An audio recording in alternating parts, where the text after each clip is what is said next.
And I'm looking at this like, lady, you're in the White House right now. Why don't you get busy lowering those grocery prices today? Why do we need to wait until January of next year when I know a hell of a lot of people could use a hell of a lot less grocery prices today? Oh, give me a break. Okay. Listen, I had 107,000 people in New Jersey. You didn't report it. I'm so glad you asked. So they're asking about Kamala Harris's crowd sizes. And he's like, oh, give me a break. Hey, John. All good. Glad you made it. First time I've seen you on the stream. Glad you're here, my friend. Give me a break, he says. You have yesterday 2,000 people. If I ever had 2,000 people, you'd say my campaign is finished. It's so dishonest, the press. And here's a great example. I had in Michigan recently 25,000 people, and 25,000 people we just couldn't get them in. We had in Harrisburg 25,000 people, and 20,000 people couldn't get in. We had so many. Nobody ever mentions that. When she gets 1,500 people, and I saw it yesterday on ABC, which they said, oh, the crowd was so big. I have 10 times, 20 times, 30 times the crowd size. And no, they never say the crowd was big. That's why I'm always saying, turn around the cameras. I'm so glad you asked it. I think it's so terrible when you say, well, she has 1,500 people, 1,000 people, and they talk about, oh, the enthusiasm. Let me tell you, we have the enthusiasm. The Republican Party, and me as a candidate, but the Republican Party has the enthusiasm because people want to see crime stopped. They want to see a country that's respected. Think of it. If I were president, you wouldn't have Russia and Ukraine, where it never happened. Zero chance. You wouldn't have had October 7th of Israel. You wouldn't have the horrible withdrawal. And I don't mean the withdrawal because the withdrawal was fine. I was ready to withdraw from Afghanistan, and we were going to do it with dignity and strength. And we were keeping our equipment. We weren't leaving $85 billion worth of equipment behind. And we wouldn't have had 13 great soldiers. I know the families of those. Jeez, what a total disaster leaving Afghanistan was, right? And, you know, from Trump, he can say a lot of this, right? I'm going to do this. I'm going to do that. And, you know, put me in office and I'll do this for you. Now, Kamala's on the other end trying to do the same thing. I saw something where she said, on day one, we're going to lower grocery prices. And I'm looking at this like, lady, you're in the White House right now. Why don't you get busy lowering those grocery prices today? Why do we need to wait until January of next year when I know a hell of a lot of people could use a hell of a lot less grocery prices today? Stop making these promises that you're never going to make happen. You're never going to make them happen because you can't. You're already in the White House. If you feel so strongly, freaking do it. So anyway, Trump making these promises here, he can make those. Kamala making promises just grinds my gears. Soldiers. Well, we wouldn't have had your soldiers killed, and we wouldn't have had 45 soldiers obliterated. No legs, no arms, the face. None of that would have happened. And you wouldn't have had inflation. You wouldn't have had any inflation because inflation was caused by their bad energy problems. Now they've gone back to the Trump thing because they need the votes. Yeah, we talked about this on yesterday's video. He was like, so definitely go back and watch it. But in a nutshell, he was talking to Sturgis motorcycle riders. And one of the questions was, hey, how are you going to fix inflation in the economy? He's like, drill, baby, drill. And I don't know how drill, baby, drill fixes the economy. If you do, please tell me in the comments. But I don't know. Like I am absolutely not voting for Kamala. But when you say drill, baby, drill, it's going to fix everything. I don't know. My spidey senses are tingling on that.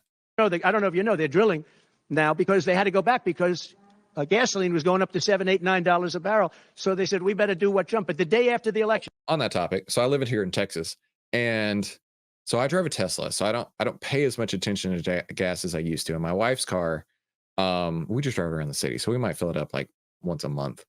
And hers takes premium, and it's like a little over $3 right now, I think. Now, this summer when we went to Europe, we went to Scotland and Ireland, and that was equivalent to about $7.74, if I remember correctly, per gallon. And I was like, whoa, I can't imagine driving a big SUV here in Europe. That must be like bankrupting yourself. It's $7 a gallon. So I got to say, I definitely want to see lower gas prices, not just for me, but for everybody out there. And if they won, you're going to have fuel prices go through the roof. Everybody's going to be forced to buy an electric car, which they're not going to do because they don't want that. It's got a great market. It's got a market. It's really a sub-market. People want gasoline-propelled cars. They want hybrids. They want to have everything, and they want electric. But they want everybody to have an electric car. We don't have enough electricity. We couldn't make enough electricity for that. And you know what else? The weight of a car, the weight of a truck. They want all trucks to be electric. Little things that a lot of people don't talk about. The weight of a truck is 2.5 times heavier.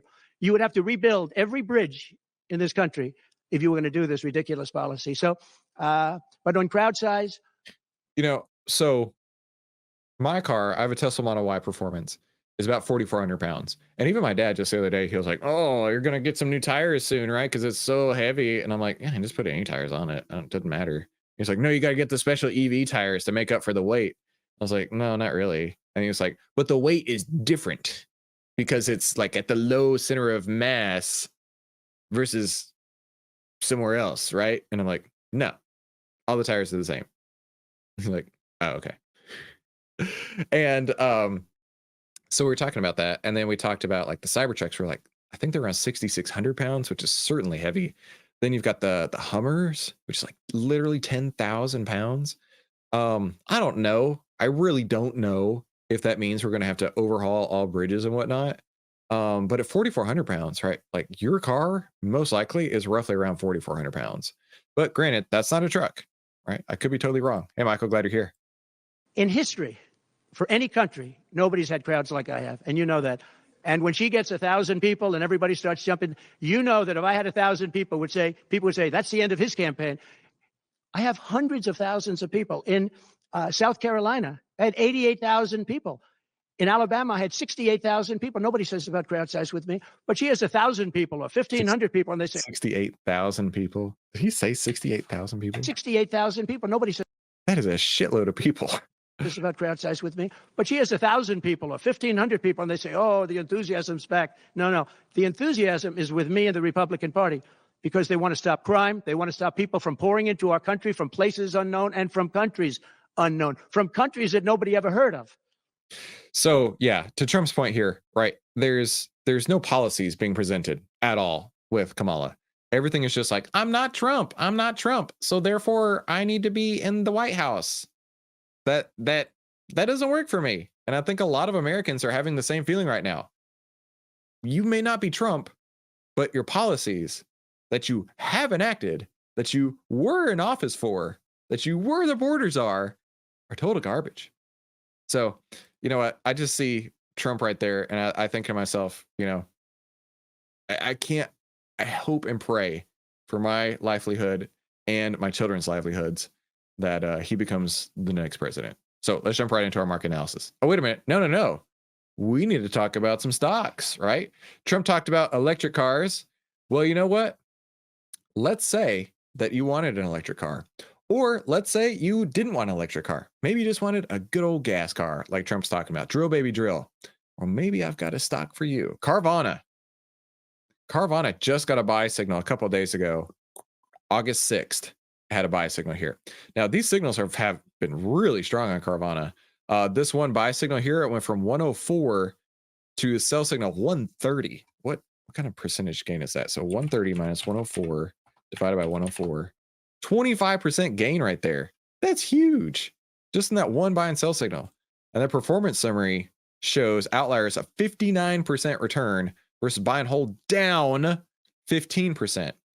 I love it when I find things like that, right? So that is why I'm a huge advocate for Outlier. And I definitely want you to log into your Outlier account so you can see what new opportunities are coming your way every day. Now let's jump into our market analysis. All right, still loading up here. Welcome to the Outlier Trading Room. This is smart trading made simple. Save time, make money, start winning with less risk. Now, that's what I like to call profit hacking. Now, you can get a copy of the playbook over at profithackingplaybook.com or inside the VIP Investors Toolkit in our Discord. You can get it right there. And for those of you who don't know me, my name is Christopher Uhl. I've twice been awarded Top 100 People in Finance. I've been successfully trading since 2009. I am a partner with Outlier, and this is my style of trading using Outlier. And I call that the golden ticket trading strategy. It's the 8 steps to turn profit hacking into pure gold. And hey, while you're watching this, just do me a favor real quick, look down. And if you're not already subscribed, hit that subscribe button. I'd hate for you to miss out because we go live every single day. So the golden ticket trading strategy has what I call the master key. and it includes a buy or sell signal on the S&P 500, the market breadth, how many stocks are on the bull list, how many stocks have a buy signal, and then the sector breadth. Now, I'm only concerned with sectors once I've actually identified that I'm ready to move on with the market. And once we pick a stock, that's when I'd be looking at the sector breadth. So let's take a look. The market right now, the SPY, has clawed back. Go back. Watch my videos. I literally called this rally. I said, watch for a face-ripping rally right off the bottom here. And that's exactly what we've seen. We're up a good 4.5% at this point. $22 on the SPY since that low. Not surprised. Not surprised at all. Now, the SPY still has a buy signal. And that is the exact reason why I have not gone short yet. Now, could you imagine going short and then getting your face ripped off in this rally right here? I didn't. I didn't have to. And neither did you if you were following along, because we're putting the master key to use, right? It may have a buy signal right now, and it may be slightly down from its all-time highs, but putting all the data together, that's how profit hacking turns into pure gold, right? Then on top of that, let's take a look at the market breadth. So the market's trending down. We see that. We see the market's trending down. 10's under the 20, prices under the 50, but it's clawing back. Market breadth is really interesting because the market breadth fell off a cliff.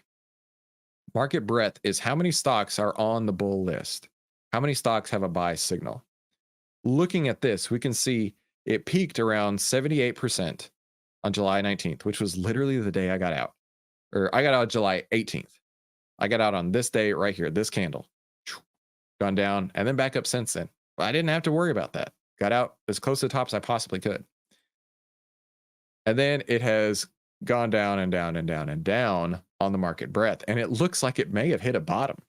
Now, what's cool is that the market breadth is super cyclical. You can see here, it moves in waves. Like it literally moves in waves. And that makes it really simple to follow along. So I think we may be hitting a short-term bottom.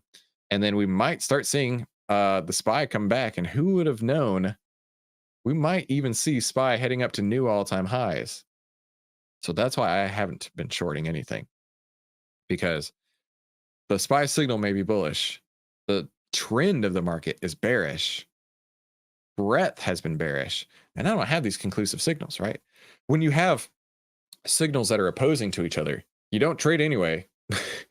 you don't get hit in the face and you're like, oh, I'm just going to keep going. You don't stand on the train tracks when the train's coming right at you and say, nah, I'll be right.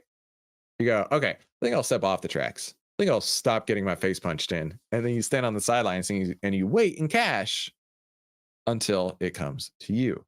So that is my takeaway is don't fight this market right now. I don't know if the market even knows where it's going. There's a possibility it could go back up. There's definitely a possibility it could go back down. Either way, we have conflicting signals. And only once those signals align will I be looking to put any of my money at risk. And I wouldn't want you to put any of your money at risk either.